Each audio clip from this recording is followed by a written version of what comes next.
Good morning and welcome to the Petitti Pro Garden Show. Thank you all so much for getting up and listening here on the first Saturday of June. Hopefully everyone made it through the Memorial Day weekend and got some rest. I have to say I didn't get any rest. It was a very, very busy weekend for us, so thanks to all of you who came out over the weekend and got your plants or your mulch or your topsoil, your compost, all of those things that all of you are getting for your gardens this year. And so we had a very, very busy weekend. It was such a blessing and able to answer a lot of your questions that a lot of you came in with, a lot of your landscape questions, your vegetable gardening questions. So we were hopping over the weekend. We worked a lot of extra hours, and I want to thank all of our team who worked overtime and stuck it out with me late nights, early mornings. Our girls came in early on Sunday morning and helped me get all the watering done so that we could open early for all of you that needed to get some of your plants early, and also working on Memorial Day. A lot of our crew came in on Memorial Day, and my daughter's home visiting, so we even put her to work on Memorial Day. So it was a great weekend for us, and we want to thank all of you that came out to support us.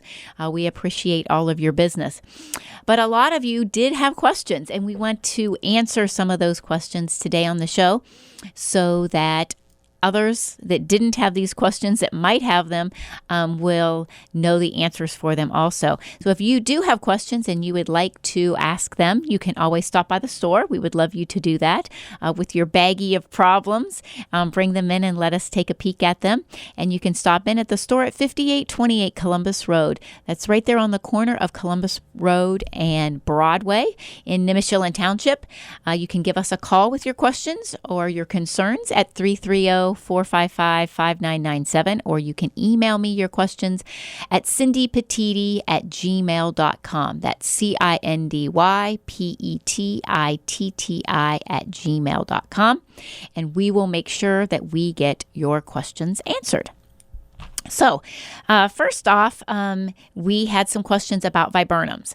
And viburnums, the question was, when should I trim my viburnum? And viburnums are blooming a little early this year. Normally, they're not blooming quite this early. A few varieties usually will bloom late May, but most of them are not going to be blooming until mid-June. And some of them are already finished up. And so we have talked about when to prune our flowering shrubs in the past, and we need to make this clear. Flowering shrubs isn't all pruned at the same time.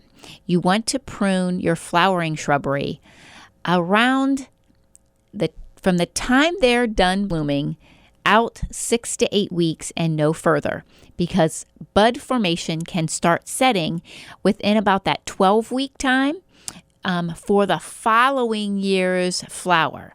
So if you can, it's most ideal from the time the plant, whatever in this case was a viburnum, stops blooming, and that means all the flowers on the plant are done and finished off. If you can get within 6 to 8 weeks, that's going to be the most ideal time to prune that. And that not just prune off the dead flowers, and that is very good for the plant to do that. And if the plant doesn't need any size off of it, that's the only thing you need to do, is just to take off just the flower, and we call that deadheading. And so you'll want to do that. But this is also the time that you can go ahead and trim off size. And remember, you can take up to 1/3 the total size of the plant off at a time. So if you do have viburnums in this instance that are large and they're finished blooming, you can go ahead and take that off at this time, trim off the size and trim off the flower all at once, and you should be good. Now, the next question that we had, about 3 people this week had the same exact question. So probably some of you also. Tree leafed out this spring, looked beautiful, and then all of a sudden, mid last week when we were hitting those high 80s, the tree started losing leaves. Now, a couple people thought for sure that the cicadas were here and they were attacking the tree. Not the case. Not the case at all. The cicadas are out. I heard them myself at the cemetery on Monday evening. I did hear the cicadas. So they are here, but they are not going to just make the tree leaf drop off. You will definitely see, if it's cicada damage, a chewing of the leaf in between the veins of that plant on the soft tissue area. They will sort of web it out, and you will definitely see that. That's going to be the damage from the cicada. Not just a leaf turning somewhat yellow and falling off of the tree like it was late summer. And that's what is happening in this case. A few dark spots on it, the yellowing leaf, and then falling off the tree. It could be a couple different things, because this isn't very likely and this isn't normal for this to happen, of course, especially this early in the season. I mean, this is just the very beginning of June. So everything should really be in their peaks at this time, and maybe not even to that peak stage yet. What I am thinking, a couple different things. Nutrient deficiency, first of all. I think that probably most of these trees that this is happening with are not being fertilized on a regular basis. It's just like I tell people all the time. We feed our trees and shrubs not so that they grow, just so they stay healthy. And in most cases, I'm finding out that these trees have not been fertilized in multiple years. Sometimes the people say, oh, I probably haven't fertilized them since they were planted. In some of these cases, that has been 5 to 15 years. So they probably need fed. The other issue could be we went from 50-degree days to 89-degree days in a week's time span. That's a lot of stress on a plant. We are also very dry. The little rain that we had on Wednesday night, Thursday morning, I think most of it happened on Thursday morning, early in the morning, 4-ish a.m., I'm guessing, from what the radar looked like at 5:30 when I got up on Thursday morning. I am guessing that it is probably a drought issue also. Normally, we're not this dry this early in the season, and we are definitely dry. So I'm thinking it's probably an array of different things. The plant is stressed because of not being fed on a regular basis. And just like I say, a plant that is stressed is going to show signs of that stress always if it's not healthy. And so if it is stressed and we are going into a stressful situation, it's going to show those signs much more quickly than another plant would. So in this case, I am recommending to these folks, fertilize with a good organic fertilizer, something like tree tone or green nutrients, or even your milorganite that you're fertilizing your lawns with, and also water it in. You will see a huge difference in the plant if you do these things. So I think that this is going to really help that for you, but you need to make sure you do it. And if you have not started fertilizing your trees and shrubs in the spring and the fall, you want to do this. You want to do it now. Even though it's still spring, this is getting a little bit late, but if you haven't done it, do it and water it in. The nice thing with organics, you don't have to worry about burn, because organic fertilizers do not burn. Unless you're using fresh manure, you're not going to burn. If you're using well-decomposed manures or any of the other products that are well-decomposed, like all of your Espoma products, you are not going to burn with your Espoma products. You're not going to burn with green nutrients. You're not going to burn with milorganite. So if you haven't fertilized your lawn yet and you're worried because of the dry, hot that we've been having this past week, being too dry and too hot, and you don't want to fertilize because of it, use milorganite. You're safe. Even if you're not a regular organic person, go ahead and use milorganite. You can get those nutrients down, and then it will work in as we get the rain, and you don't have to worry about it burning your lawn. So you should be fine with that. Now, we are supposed to have some cooler temperatures this coming week, so this would be a great time to go ahead. If you haven't fertilized those trees and shrubs or your lawns, this is the time you want to go ahead and do it. The next question that we had was about grubs. And grubs are definitely an issue this year. We talked about this earlier last month, that we think that insects are going to be an issue this year because of the very mild winter that we had. And yes, I really believe it's going to be, and grubs are showing a sign really early. Usually, we don't see a huge grub issue right now.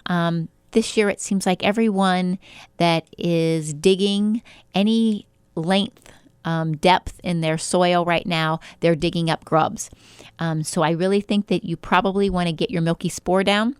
Usually, we notice our grub issue more in the late summer when the grass isn't growing as fast, because the grubs eat on their way up before they turn into a Japanese beetle.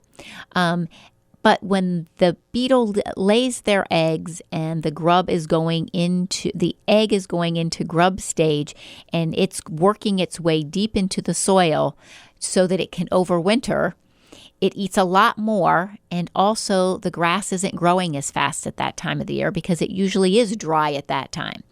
So you have the time to get your milky spore down now.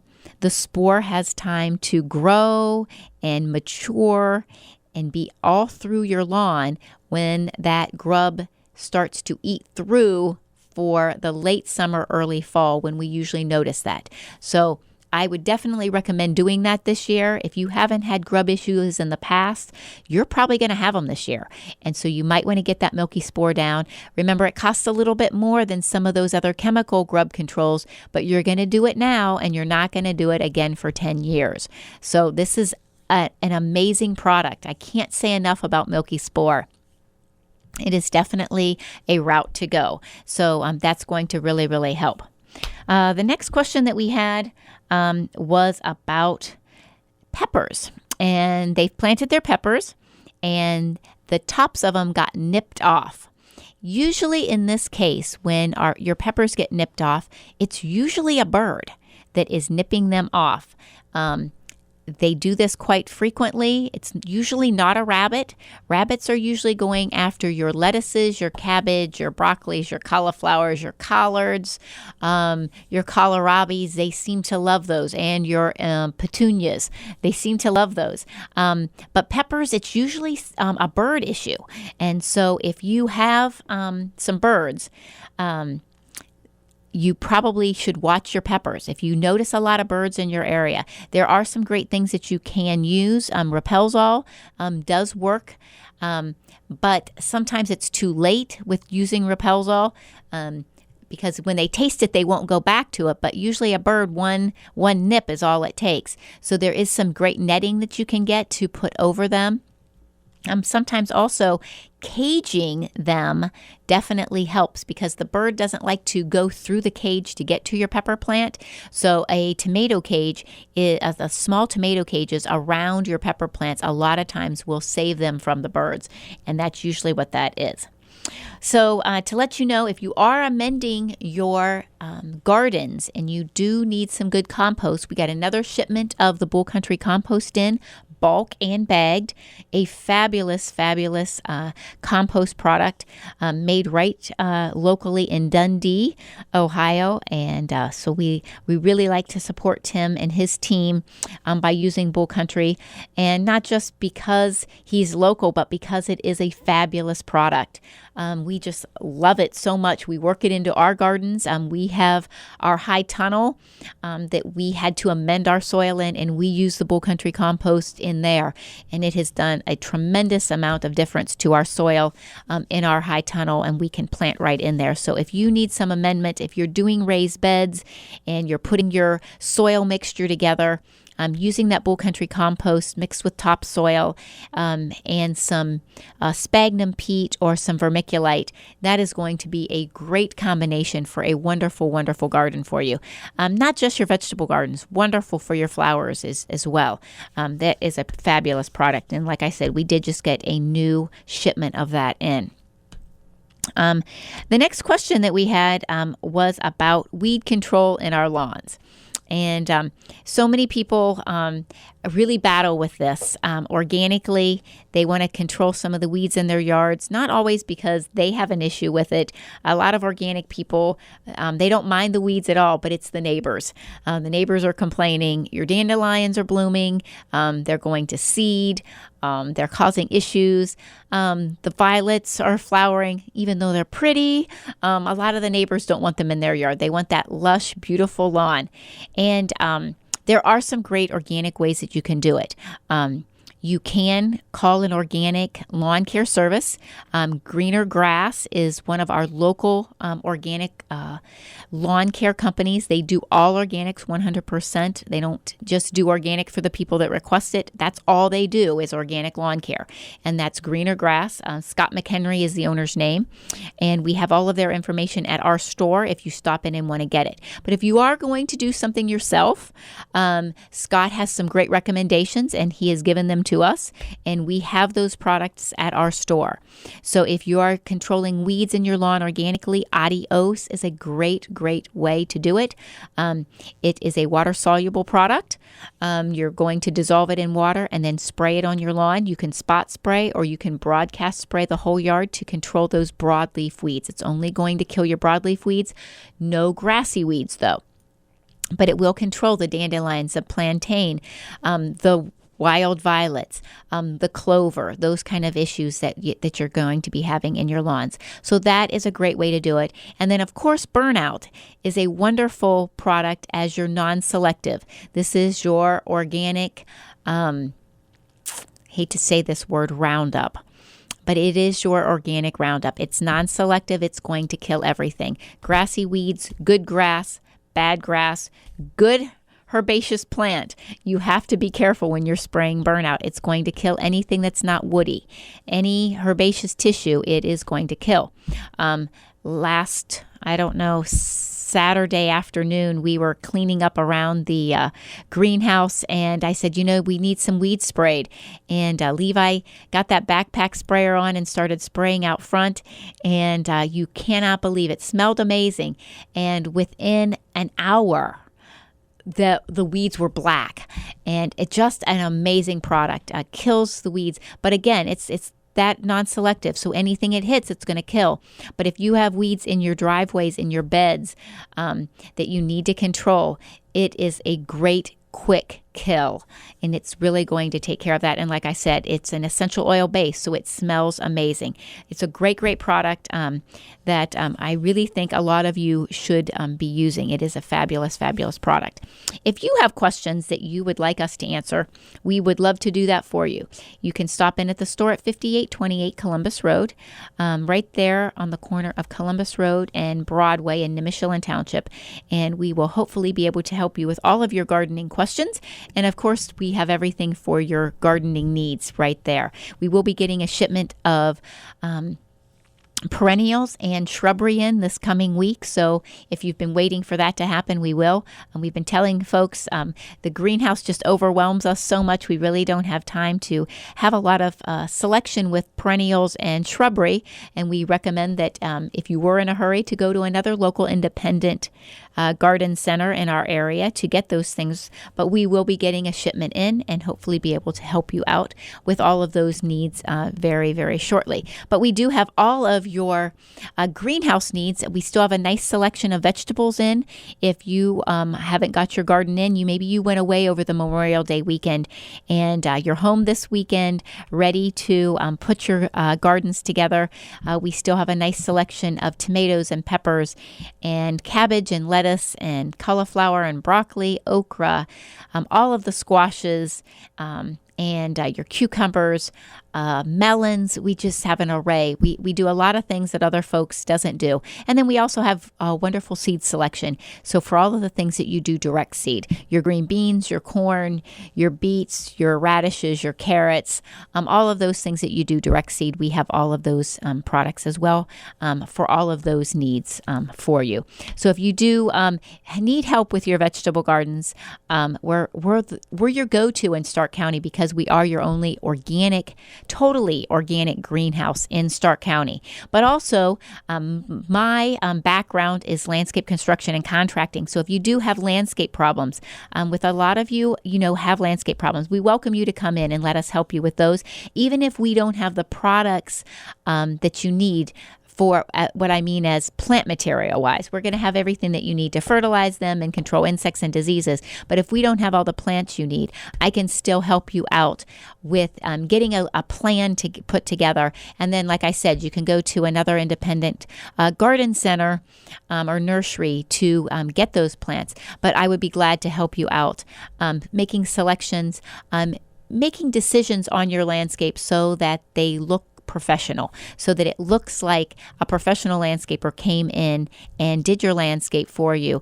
even though you did it yourself and you put that sweat equity into it all by yourself. We will definitely help you out with all of those issues, because we want your landscape to look beautiful, and we can also help you put in edibles so that you have an edible landscape, and we'll help you select those edibles that's going to go along with your home and make it very appealing, but also very useful. And that way you have all of that all in one, because it is really nice to be able to walk out the front door to a beautiful landscape and also be able to harvest blueberries all at the same time. So there's a lot of those options for you if you have a little bit of consulting and a little bit of expertise. And so we do offer that service. We can come to your home and in the evenings or during the day, depending on your work schedule, and walk through your landscape with you. And you can pick my brain for an hour, and we'll help you out with all of your landscaping needs or your gardening needs. If you're planting a vegetable garden and you need some help with that, we do consultations for all of those. Or if your group needs help, we're always helping groups out. This past week, we did, on Thursday evening, did a vegetable garden planting with the Total Living Center. And they have a wonderful garden now, all planted and ready to go. And hopefully we have some great harvest that they will be using to serve a meal every single day to the homeless or any of those in need. And so they'll be able to be harvesting fresh produce for that. So if your group has an idea that they would like to do some type of a community garden, or some type of a garden that everybody works together on, we would be glad to help you with that. So you can always stop in and talk with us about that at the Garden Center at 5828 Columbus Road, right there in Nimishillen Township on the corner of Columbus Road and Broadway.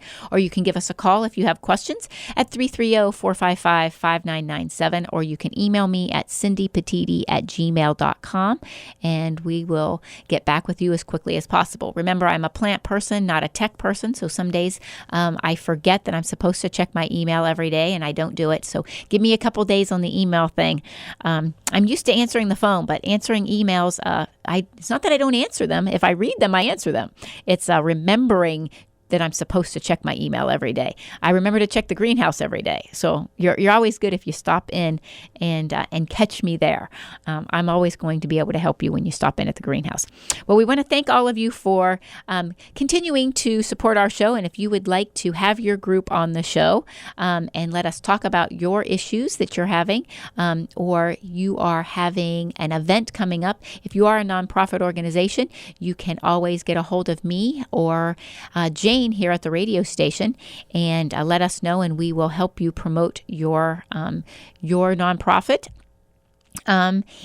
with us here on our station. So you can always do that as well at the information and get us your information. And you can call us at 330-455-5997, or again, you can email me at cindypetitti@gmail.com. We have one last question that I want to quickly answer before we finish out our show, because it's just about time again. It goes so fast. And this was a water gardening question.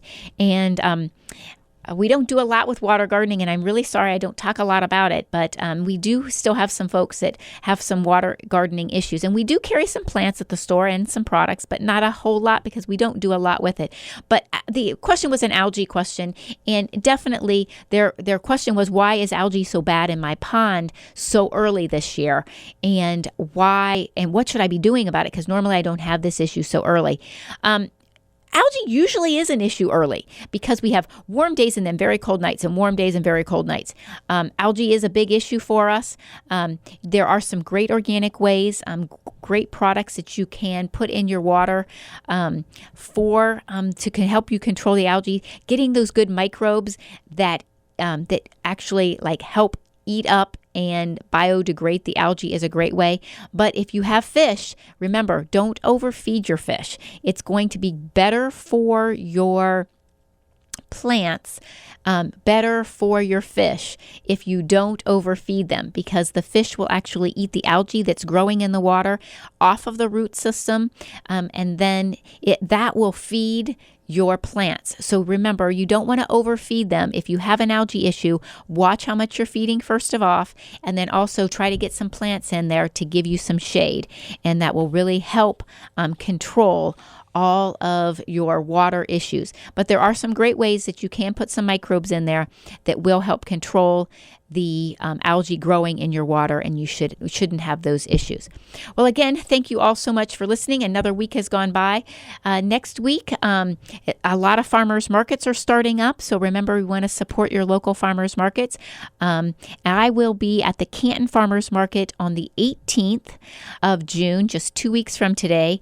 I'll be down there in the morning, and then I will be at Fisher Foods on the 18th at 11:30 doing an organic gardening seminar and healthy eating seminar. So that's at 11:30 on the 18th, 2 weeks from today. And I will also be at the Canton Farmers Market from 8 to 11 answering all of your gardening questions. Thank you all so much for listening, and have a blessed week.